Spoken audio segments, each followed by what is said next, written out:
Almighty and ever-living God, ruler of all things in heaven and earth, hear our prayers for this parish family. Strengthen the faithful, arouse the careless, and restore the penitent. Grant us all things necessary for our common life, and bring us all to be of one heart and mind within your holy church. Through Jesus Christ our Lord. Amen.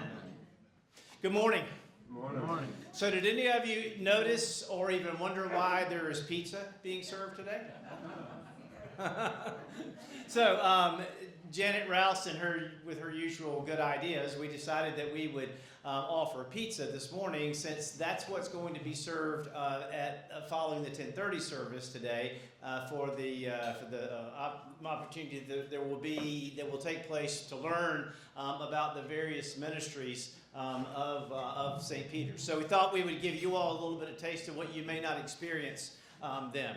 I'm glad that you're here. What we thought we would do, since some of you may not be able to or be inclined to come back to be part of the mission fair, is to give us an opportunity to share with you a little bit about what it is that we are doing at St. Peter's, and the many opportunities and ways that there are to engage and to be connected, but also invite you to consider being part of a ministry here that you may not have given some thought to, or that you may have given some thought to and have just not yet taken that next step.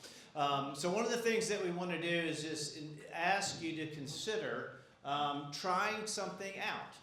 And it may be that you try it and you say, that's not for me, but I tried it. It may be that you try it and say, wow, that's wonderful. I love it. I'd like to know more about that, or I'd really like to become part of it. So we're going to spend just a little bit of time just going through some of the opportunities for the various ministries that we currently have, and for ways to become involved in those. And Zach Rugenstone has done a really fine job in helping to create the idea of having a day like this in our church. And so I'm going to turn this over to him and let him guide us through the steps. But before we do that, I also want to give Nathan Hayden an opportunity to share something with you that is actually a brand new opportunity for ministry here.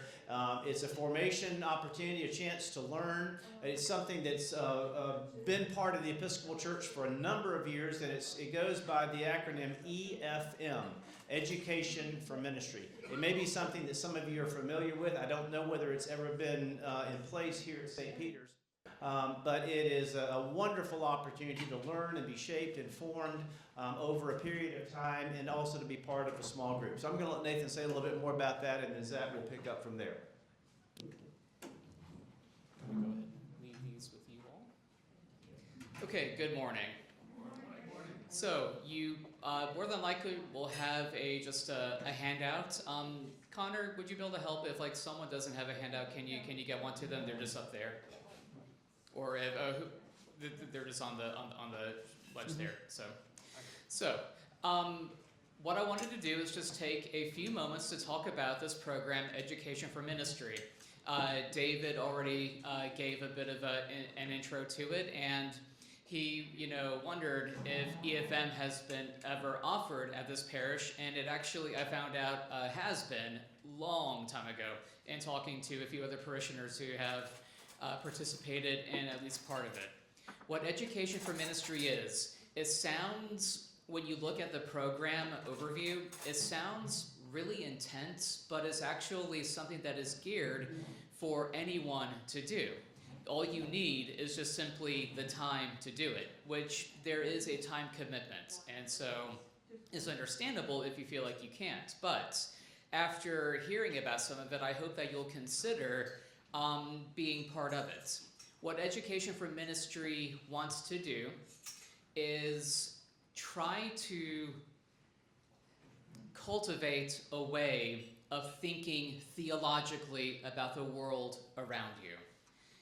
And it's not just so that you can think about the world like that, but so that it can help impact the way that you may be a leader in the church, the way that you serve the church. So if this sounds kind of like seminary, it really isn't, because this isn't meant to be a seminary program. You're not supposed to do this if you are on the path to being ordained. You can There's nothing wrong with that. But the idea for doing this program is not to make you an ordained minister, and it's not even to try to make you a Bible scholar, although you will spend a lot of time studying the scriptures. So, overall, what does education for ministry look like? What it will entail is that it is a 4-year program. So you don't have to do all 4 years. That's the nice thing of it. It's not as if you try to go to university for 4 years, get a bachelor's degree, and you end up only doing 2 years of it and not getting a degree after that. There's no real high pressure commitment to have to follow through with all 4 years. You can do it, you can pick it up, 1 year at a time, or just do what you see fit that fits your life and your schedule at that time. But what you will study in year 1 is the Hebrew scriptures. You will get a good foundation for the Old Testament. And then the second year of study is going to be the New Testament. The third year, you get a really good solid foundation for church history. And then the last year moves into theology and ethics.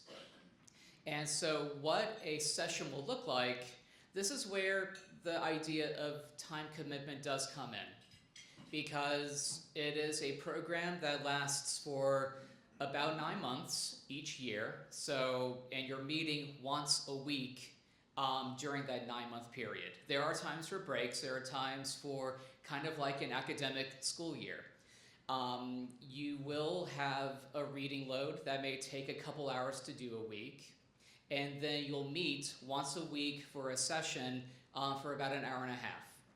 And the interesting thing about education for ministry is that it's not a traditional model of teacher and students.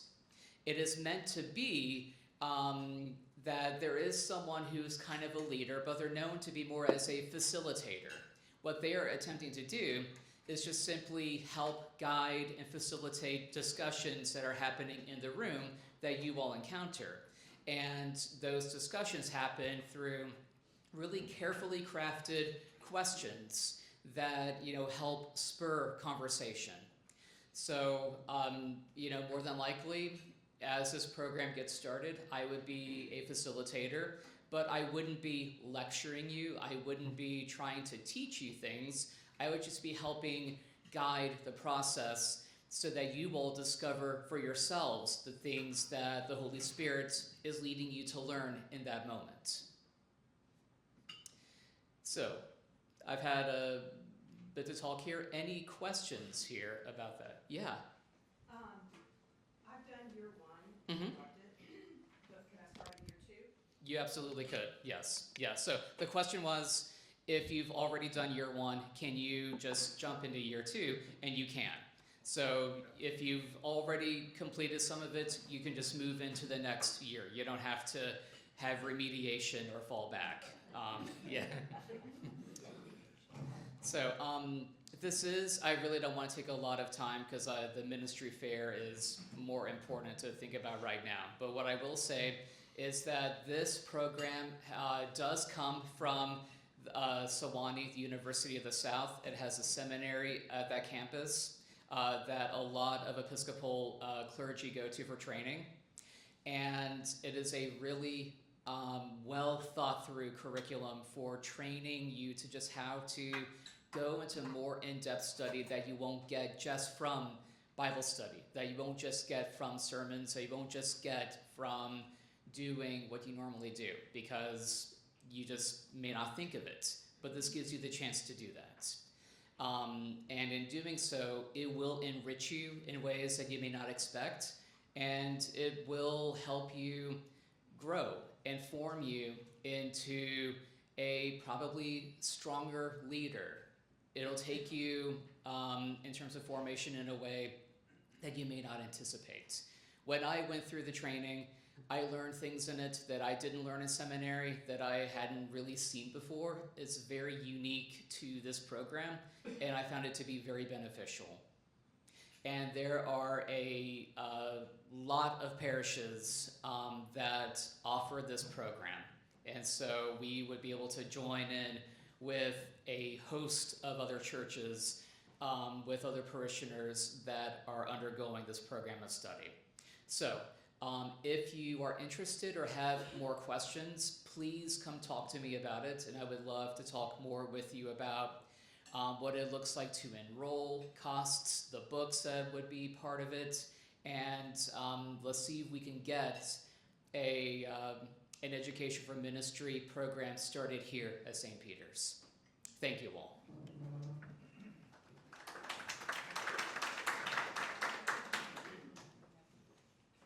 Hey, how we doing? At your tables, I want you to take a second and think about these two questions. And I'm going to give you permission to brag about yourself. It's not something that everybody lets you do. But take some time, brag about yourself. What are you good at? What talents do you have? What are one of your gifts?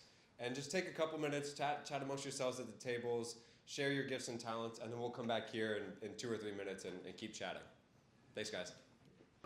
All right, I'm gonna call your attention back up here. I hate to cut these conversations short because based on all the laughs and all the smiles and everything, it looks like y'all are having a really good time with it. So I'm sorry that I have to call your attention back up here.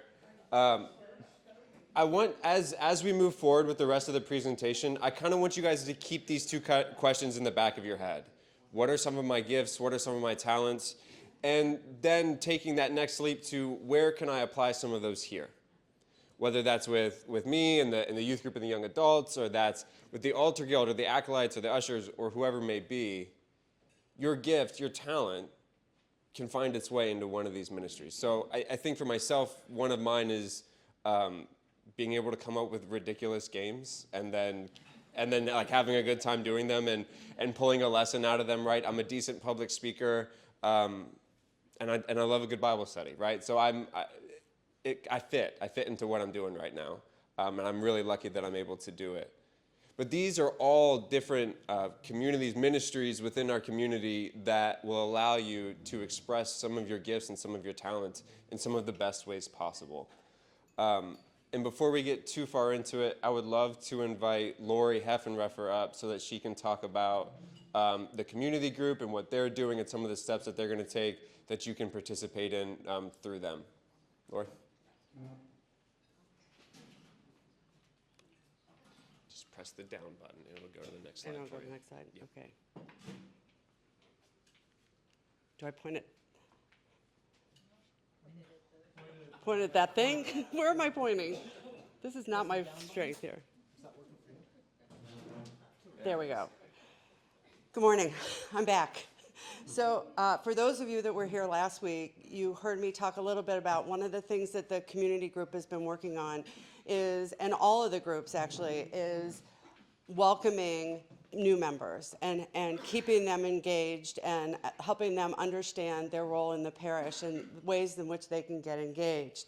So while I will admit this committee is new, we've got some work to do on it, we do have a start, and it seemed like today was a good time to start building a mentoring ministry.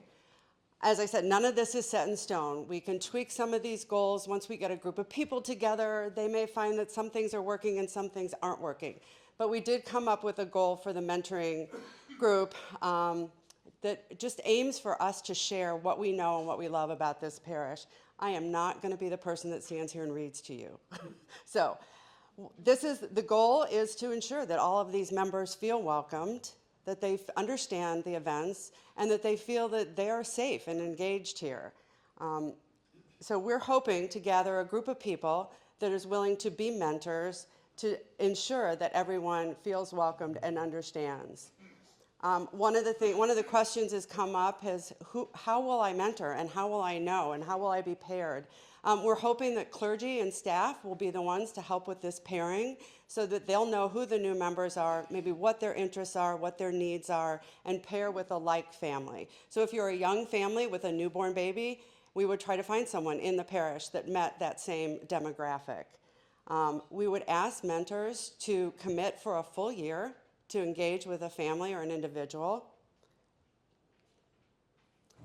How often people connect with their mentees would be individual situations. Some people would like a lot of hand-holding. Some people might be very familiar with the parish and would be able to navigate the world of St. Peter's on their own. This is, again, a very personal situation where every demographic, every group of people could connect in very different ways.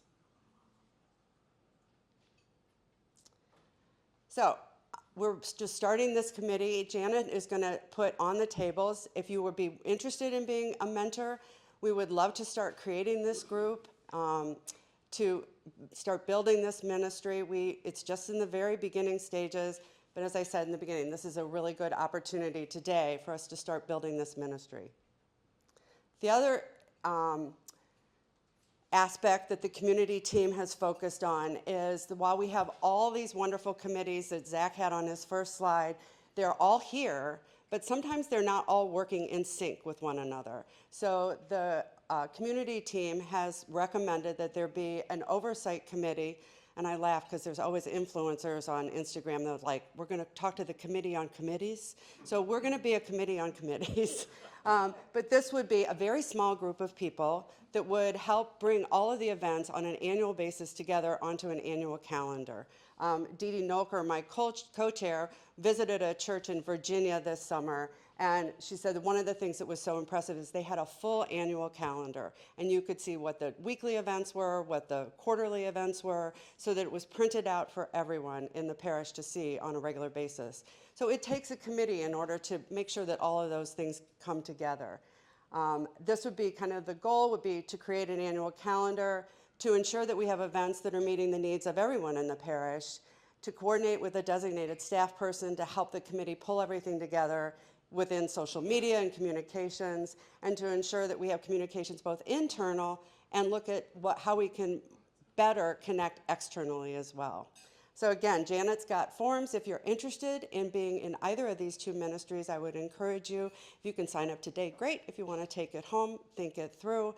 After you see all the other ministries, find out what that good fit is for you, that would be wonderful. Thank you.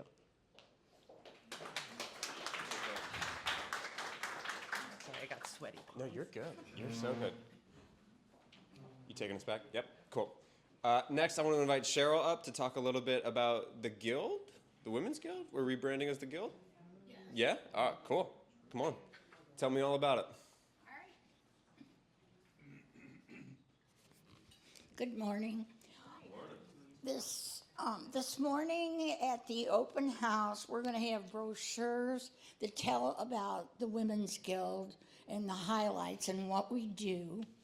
Also, there will be these flyers, which are programs that are scheduled from the beginning of the year till the end. It has all of our speakers. It has our luncheon date in there. Our kickoff luncheon is October the 14th, and then we begin meetings on the 15th. So I just wanted to say a few words. Most of you know my name is Cheryl Meyer, and the Guild, I'm president of the Guild, formerly known as the Women's Guild. Through these committees, we're going to change it to St. Peter's Guild, because we have been including men. They're always welcome. The Guild has been a mainstay of St. Peter's Church of fun, faith, and fellowship, and has been a cornerstone, helping us form a bond with each other and the church. The Guild provides faith, friendships, opportunities, leadership, and ongoing projects for those in need.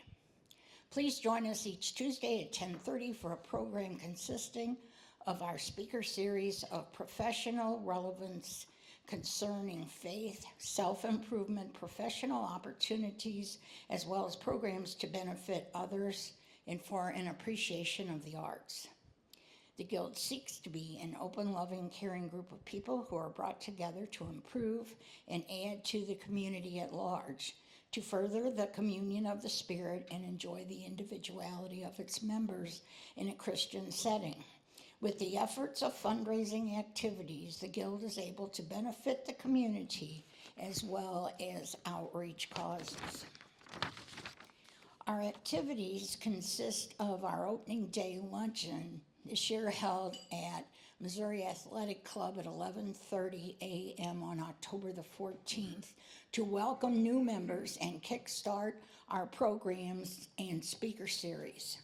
Our speaker series of presentations of professional relevance concerning faith, opportunities, and programs to benefit others, as well as, I said before, appreciation of the arts. We have a craft group of sewers, painters, and crafters for projects which will benefit the community, painting ornaments, dolls and children's furniture, cloth bags made for school, for children and adults at Frabel School. We have a book club, a series of recommended books by our members to be read throughout the year. Our estate sale is the big event, which will be November 2nd and 3rd.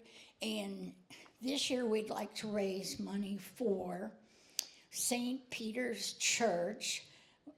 We understand that the website needs to be enhanced with improvements, which will be a little costly, so we hope our sale goes really well.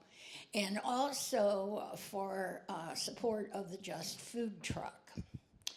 Here's an incentive: if you work at the estate sale for 2 hours, you get 10% off if you buy any items. And we're looking forward to a great year. I will have this information outside for you to pick up. Please donate. It's not too late to donate. Used condition items, gently used, antiques to be sold. The money always goes for worthy causes. We've also supported Salvation Army and paid people's electric bills, rent, and mission trips for St. Peter's, youth group updating, and the youth furnishings and facilities. We have a Mother's Day flower sale, Christmas boutique sale of wreaths and Christmas items, and of course the Just Food Truck. So we're looking for members this year of both women and men. Please donate your items. If you have any questions, come and see me. We're collecting the items now and looking for volunteers. If you'd like to sign up to volunteer to work at the estate sale, we would gladly welcome you. So thank you very much, and we hope to see you in the future. Thank you, Cheryl. And thank you for all that you do, Cheryl. When I first arrived here and my mission was to get the youth ministry going and jumpstart that, Cheryl was one of the first people I met with. And she said, I have a really nice gift for you. One is a scholarship for the mission trip, and the other is a fund to help renovate the youth space. And that foundation really helped me kick off the youth group that we have now. So the Women's Guild is an integral part. The Guild is an integral part of our community here at St. Peter's. I'd like to invite Michael Newport up to talk to us a little bit about the ushers. Thank you, Zach. And I will be brief. Very good. Bud, be prepared. You're next. Whenever you're ready. Well, anyway, the ushers are the most fun group to be in at St. Peter's. And as a bonus, you're already in church anyway. So think about being an usher. It's you only usher 3 or 4 times. We do trimesters, and you usher 3 or 4 times in 4 months. And as I say, we have some fun. Of course, we are devout when it's appropriate to be devout. There are, obviously, you can't do the parts of the service without the ushers. So we're an important part, and we try to have some fun. And scheduling, if you need to reschedule or something, this is all very easy to change. So anyway, please think about becoming an usher. And we've got some new people coming in, and we're looking forward to even more. Bud?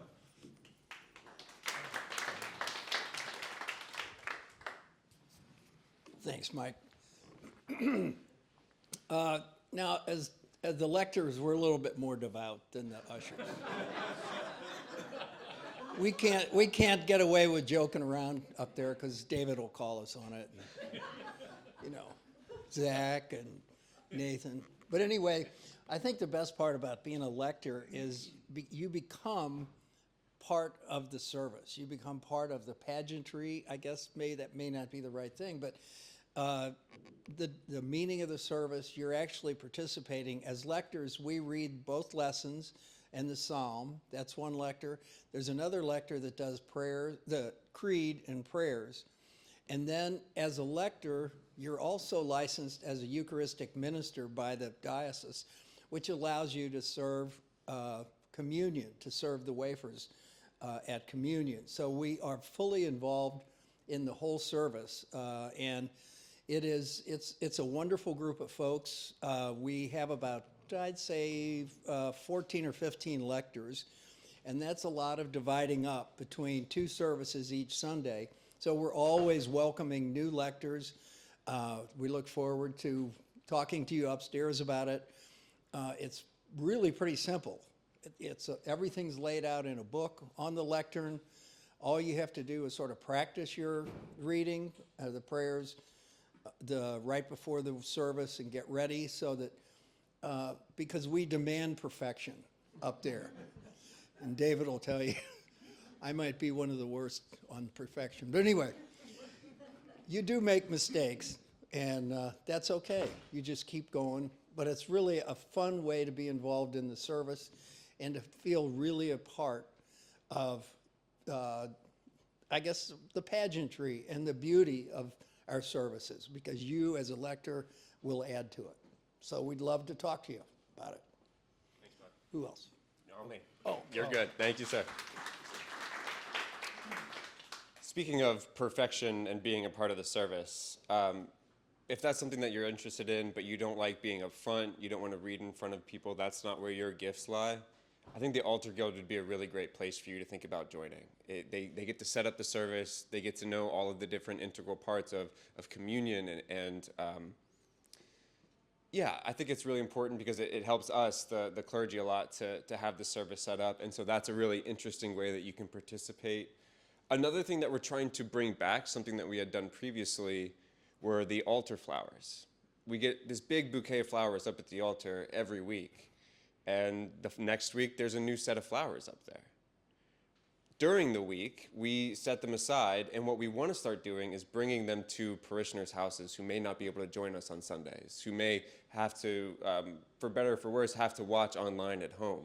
And so if that's something that you would be interested in, taking the flowers, dropping them off for someone, getting to sit and chat with them for a bit, brightening up their day, if that's where your gifts lie, chat with Janet and Jacqueline, because they're really trying to get this going. And as much as my wife appreciates when I come home with flowers, I think she's getting tired of it. I really do. Yeah, I'm going to pass it. Actually, really quick, our outreach ministry group is also something that's getting going. You can come on up, Matt. Absolutely, when I'm done. Absolutely, come on up, Matt. I want to point out the outreach ministry group. If one of your passions is service, going out into the community, meeting new people, getting your hands kind of dirty in a bunch of different ways, talk to Jen Schaefer and Chris Knight.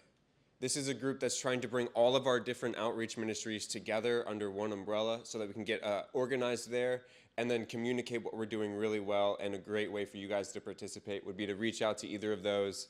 There's going to be a sign-up sheet outside, but this is an area where my faith was kind of planted and grown and has come out of. And so if service is something that you're really interested in, that is a really great group to join.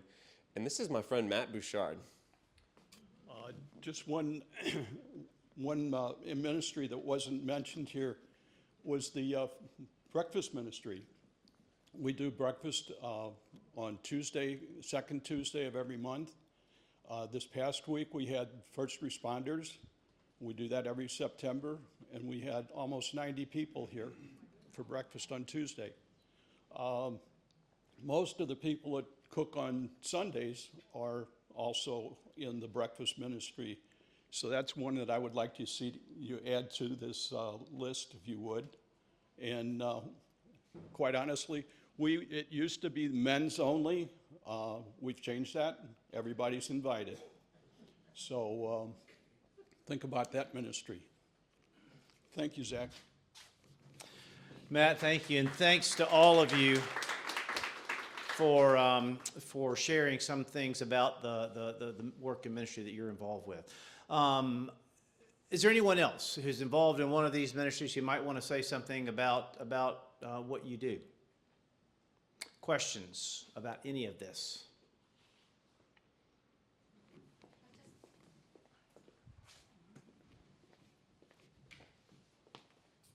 I'd just like to mention that over the years we have done a lot of what is now coming up as new, delivering flowers and poinsettias and just lots of the stuff that's apparently new is not, it's just coming round again. Great. I think Sally. That's all right. No. As I mentioned, excuse me, as I mentioned when I first started, the invitation is for you to consider trying something. And if maybe it's for the first time, maybe it's something that some of us who have not been here as long as others are billing as being new. But if it's something that's coming back around again and you've been involved with it in the past, would welcome the opportunity to work with you in that way. But more than anything, what we're trying to do is to invite you and ask you then to encourage others to be active participants in the life and the work and the ministry of our church at a time when we are experiencing growth and where there are new people who are coming on a regular basis.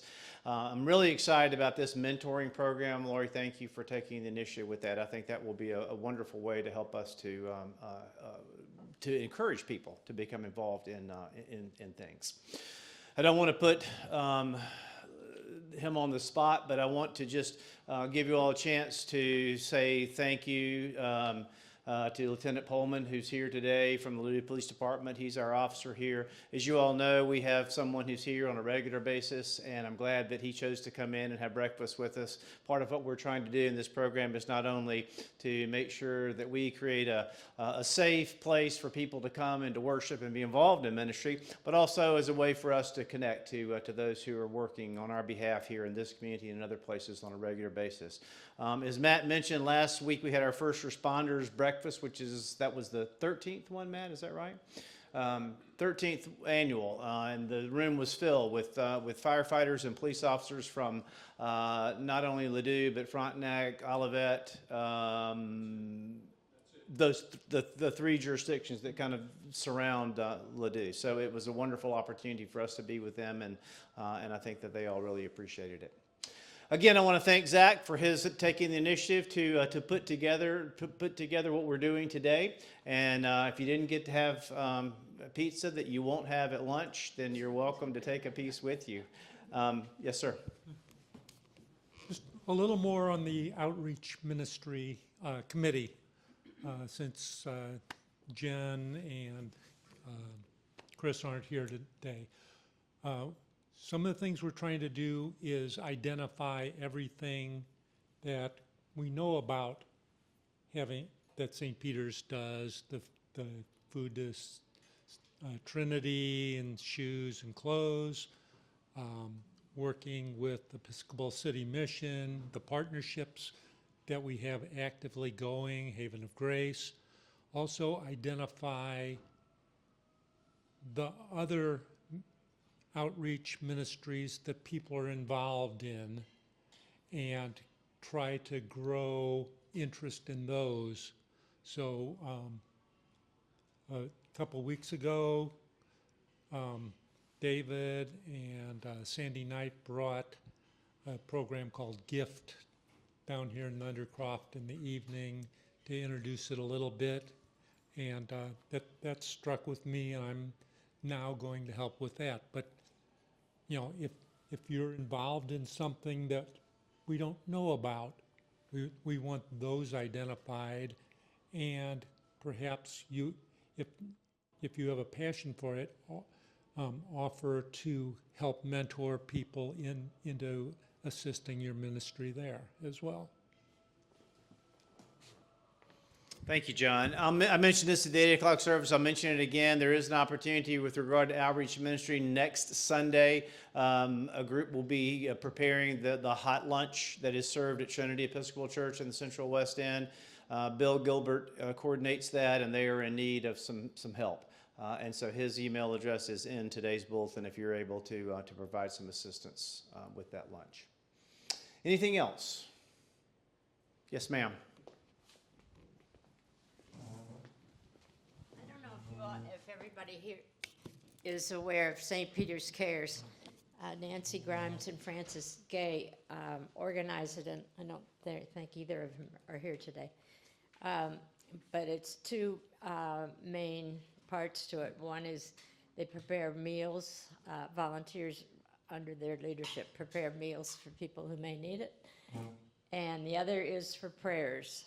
There are about 12 people who pray, promise to pray daily over a list of about 35 people now who are in need of prayer.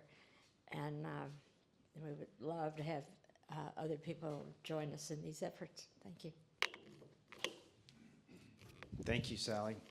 All right, it's good to be with you all this morning, and God bless you. Thanks.